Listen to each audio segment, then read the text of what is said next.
மூன்றாவதாக நாம் பார்க்கிறோம் தேவனுடைய ஆவி, த ஸ்பிரிட் ஆஃப் காட். ரோமர் 8:14 மேலும் எவர்கள் தேவனுடைய ஆவியினாலே நடத்தப்படுகிறார்களோ அவர்கள் தேவனுடைய புத்திரர்களாக இருக்கிறார்கள். இந்த பதம் என்ன? முதலாவது சிந்தை, அடுத்ததாக வல்லமை, மகிமை. இங்கு மூன்றாவதாக நாம் பார்க்கிறோம் ராஜ்யம். ராஜ்யம்.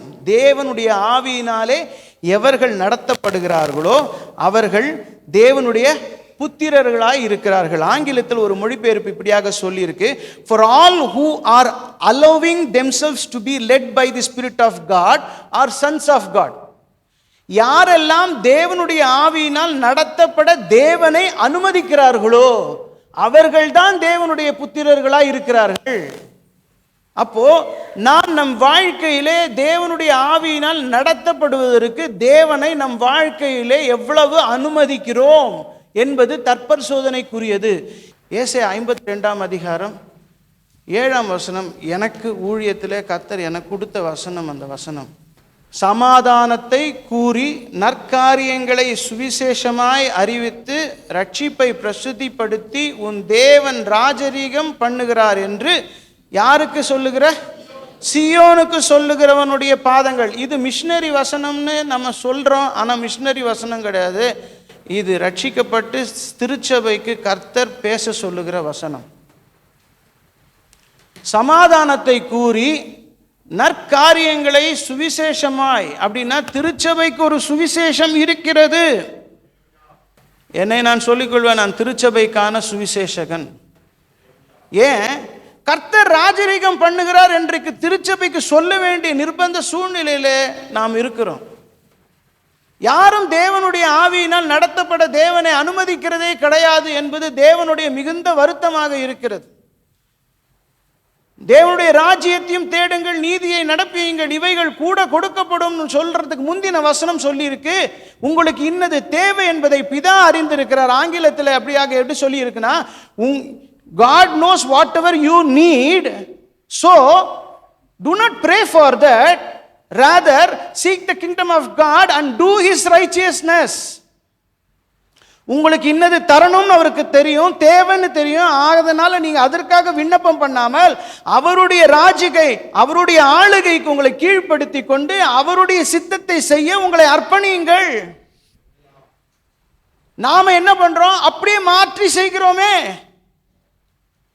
நமக்காகவே நாம் ஜெபித்து கொண்டிருக்கிறோமே.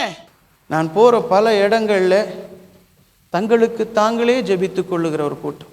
ஏன்? நமக்குள்ளே இருக்குமே. ஒரே ஒரு ரகசியத்தை சொல்லுகிறேன். அவர் அப்பா நாம பிள்ளைன்னா வசனம் சொல்றது, உங்களுக்கு இன்னது தேவை என்பதை பிதா அறிந்திருக்கிறார்.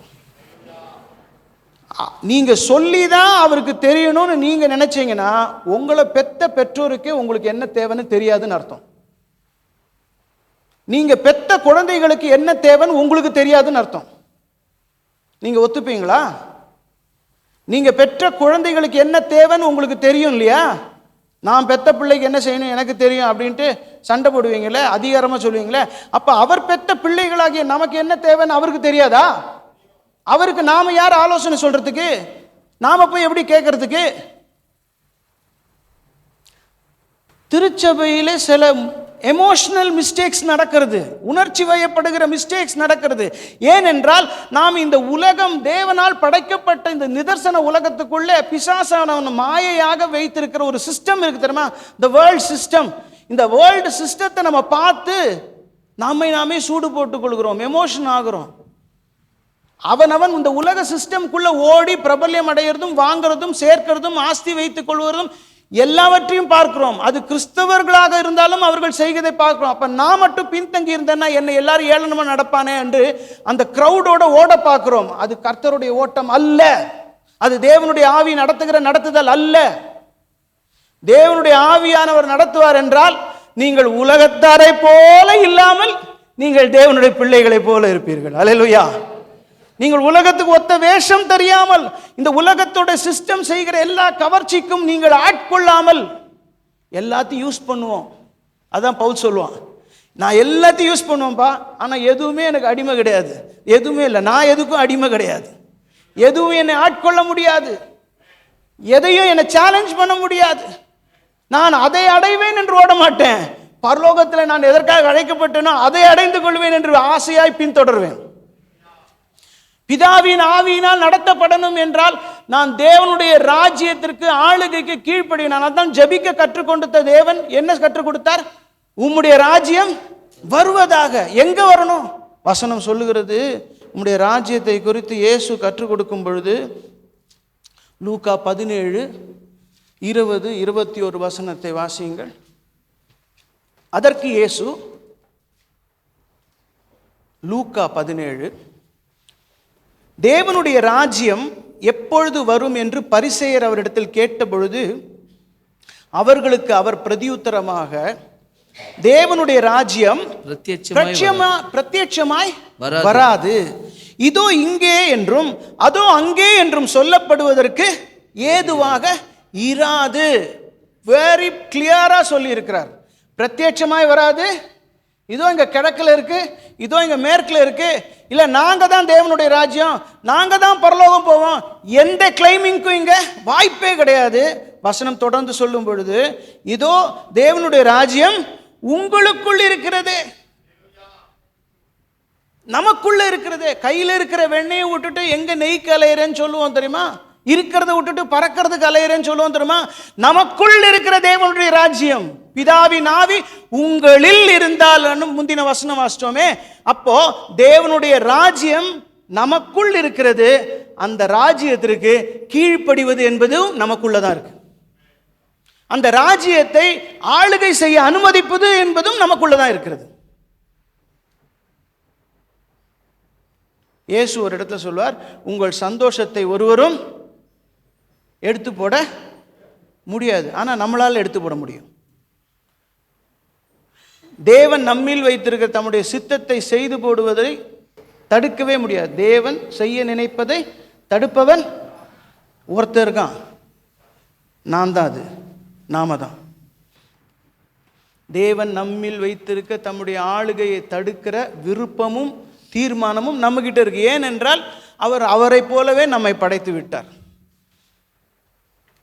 யோசனை, தாட்ஸ், எமோஷன்ஸ், ஃப்ரீவில், எண்ணம், உணர்ச்சி, சித்தம், இது 3 நமக்கு இருக்கு இல்லையா? ஆனால் நாம் என்ன பண்ணுறோம்?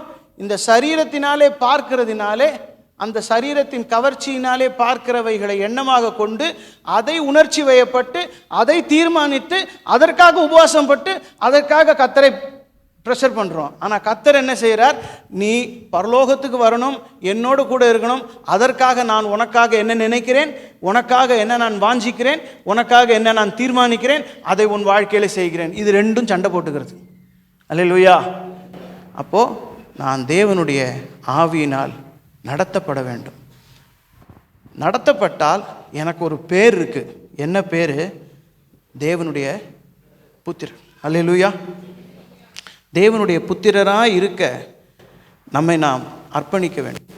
இல்லை, இயேசு யோவான் ஸ்நானகனுடைய வாழ்க்கையில் சொல்லும் பொழுது இப்படியாக சொல்லுகிறார். 12ஆம் வசனம், யோவான் ஸ்நானன் காலம் முதல் இதுவரைக்கும் பரலோக ராஜ்யம் பலவந்தம் பண்ணப்படுகிறது, பலவந்தம் பண்ணுகிறவர்கள் அதை பிடித்து கொள்ளுகிறார்கள். ஆங்கிலத்தில், and from the time of John the Baptist began preaching and baptizing until now, ardent multitudes have been crowding toward kingdom of heaven.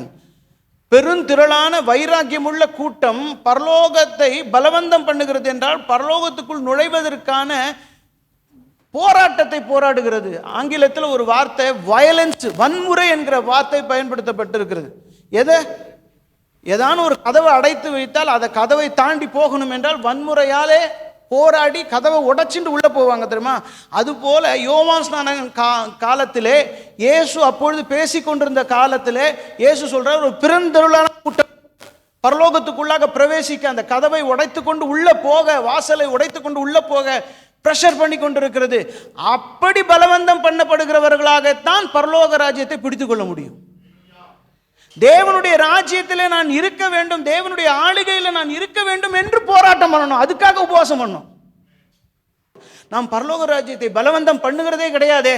அது வரும்போது வரட்டும், நம்ம பார்த்துக்கலாம், அப்படிதானே இருக்கோம் நம்ம. ஆனால் கர்த்தர் சொல்லுகிறார், நான் உன்னை நடத்த வேண்டும் என்றால் நீ ராஜ்யத்துக்குள்ள வா, என்னால் ஆளுகை செய்யப்பன். இந்த உலகத்தின் கவர்ச்சி, இந்த உலகத்தில் இருக்கிற சிஸ்டம், இந்த உலகத்தில் காணப்படுகிறவைகள், வேகம், ஓட்டம், இந்த போராட்டத்துக்குள்ளே நீ போகாத. நான் உன்னை நடத்துகிறேன். நான் உன்னை நடத்தினா நான் நடத்துவதே உனக்கு போதுமானதாக இருக்கும். அல்லேலூயா, அல்லேலூயா, அல்லேலூயா.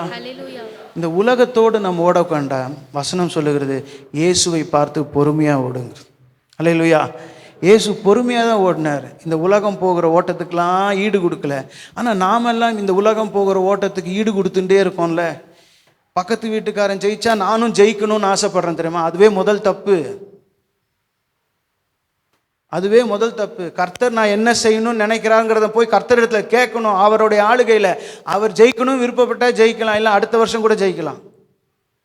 நமக்கு அந்த பொறுமை கிடையாது. ஏனென்றால் நமக்கு கர்த்தரை தெரியல சரியா, நம்ம அப்பாவை தெரியல. இந்த வருடம் இன்னும் காலம் கொடுமையாக போகும். ஆனால் இந்த வருடத்தில் இப்பொழுதிலிருந்து உங்களில் ஒரு சிலர், நீங்கள் எல்லாரும் பர்சனலாக தேவனுடைய ராஜ்யத்துக்குள்ளாக உங்களுடைய அவருடைய ஆளுகைக்கு உங்களை அர்ப்பணித்தீர்கள் என்றால் தேவன் உங்களை கொண்டு மகிமையான காரியங்களை செய்வார். உங்களை இருப்பதே பெரிய ஐஸ்வர்யமாக இருக்கும். உங்களில் இருப்பதே உங்களுக்கான நிறைவாக இருக்கும். நான் ஏதோ சும்மா சொல்லலை. எங்கள் அப்பா என் கூட இருக்கிறார். நான் அவருடைய ராஜ்யத்திற்குள்ளாக இருக்கிறேன். அவர் எனக்கு என்ன கொடுத்துருக்கிறாரோ அதில் நிறைவாக இருக்க கர்த்தர் போதுமானவராக இருக்கிறார். அல்லேலூயா. இதை நான் இவ்வளவு முக்கியப்படுத்தி சொல்வதற்கு காரணம், சமீபத்தில் ஒரு நாள் கர்த்தர் என்னிடத்தில் சொன்னார், தேவனுடைய ராஜ்யம் சொல்லு அப்படின்னார். சொன்ன உடனே அழுக வந்துடுது. பெரிய துக்கத்தை கொடுத்தார், பெரிய பாரத்தை கொடுத்தார். மீண்டும் மீண்டும் அழுகிறேன். என் அழுகையை என்னால் நிறுத்த முடியவில்லை. ஆண்டவர் சொன்னார், யாரும் தேவனுடைய ராஜ்யத்துக்காகலாம் வரல, அவரவர்கள் தங்கள் தேவைகளுக்காக வருகிறார்கள். அவரவர்கள் தங்கள் தேவைகளுக்காக வருகிறார்கள். அவர்களுக்கு நான் முக்கியம் அல்ல, நான் என்ன கொடுப்பேன் என்பதுதான் முக்கியமாக இருக்கிறது. இது இருக்கிற வரைக்கும் சபை இன்னும் ஊத்தப்படும். தேவனுடைய ராஜ்யத்திற்குள்ளாய் வரும்பொழுது அவரை விட நமக்கு கொடுப்பது யார்? அவரை விட நம்மளை பாதுகாப்பது யார்? எல்லாம் நமக்கு தெரியும். ஆனால் அட்லாஸ்ட் நம்ம என்ன பண்ணுவோம்? ப்ராக்டிக்கலாக பார்க்கும்போது அதெல்லாம் சரிப்பட்டு வராது பிரதர், நம்ம ஜெபம் பண்ணிட்டு நம்ம வேலையை பார்ப்போம், அப்படி தான் போவோம். கர்த்தருக்காக காத்திருப்பதோ, அவருடைய ஆளுகைக்கு உட்கார்ந்திருப்பதோ, அவர் சொல்வதை செய்வதோ எதுவுமே நம்ம செய்யறது கிடையாது. நீ உணர்வுள்ளவர்கள் அதை செய்து ஒரு தடவை பயிற்சி செய்தால், அதனுடைய பலனை அறுவடை செய்தால் தொடர்ந்து நாம் செய்ய ஆரம்பிச்சிடுவோம். ஹல்லேலூயா, ஹல்லேலூயா.